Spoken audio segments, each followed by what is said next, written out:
ડાંગમાં ભારે વરસાદથી સક્રિય થયો ગીર ધોધ, તો જિલ્લાની અંબિકા, પૂર્ણા અને ખાપરી નદીઓ બે કાંઠે વહેતી થઈ।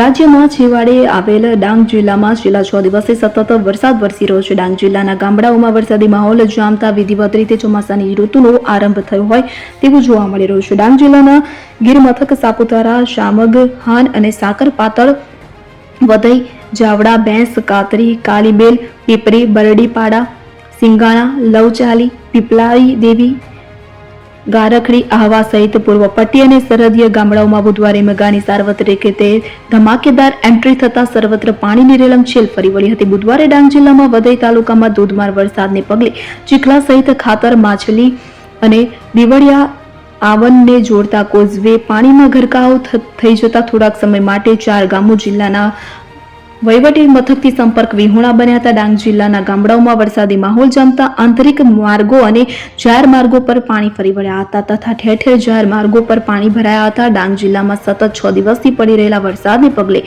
લોકમાતાઓમાં અંબિકા, ખાપરી, પૂર્ણા, ગીરા અને ઘોઘડ નદી બંને કાંઠે વહેવા લાગી હતી। સાથે જંગલ વિસ્તારમાં આવેલ ચેકડેમ, વહેરા, ઝરણા, કોતરડાઓ ગાંડાતુર બન્યા હતા। ડાંગ જિલ્લામાં વરસાદી માહોલને પગલે આહવા વધઈ માર્ગ પર આવેલ શિવઘાટ, ગોગ અને આહવા સાપુતારા માર્ગ પર આવેલ આંકડાનો ધોધ અખૂટ જથ્થા સાથે સોળે કલાએ ખીલી ઉઠ્યો હતો। ગિરિ મથક સાપુતારા અને ધોધમાર વરસાદની સાથે ગાઢ ધુમ્મસ વાતાવરણને કારણે સફેદ ચાદર ઓઢાઈ રહેતા દિવસ દરમિયાન વિઝિબિલિટી ઘટી હતી, જેને પગલે 9 કિલોમીટરના ઘાટ માર્ગમાં વાહન ચાલકોને વાહનોની સિગ્નલ લાઇટ ચાલુ રાખીને વાહનો હંકારવાની નોબત આવી હતી।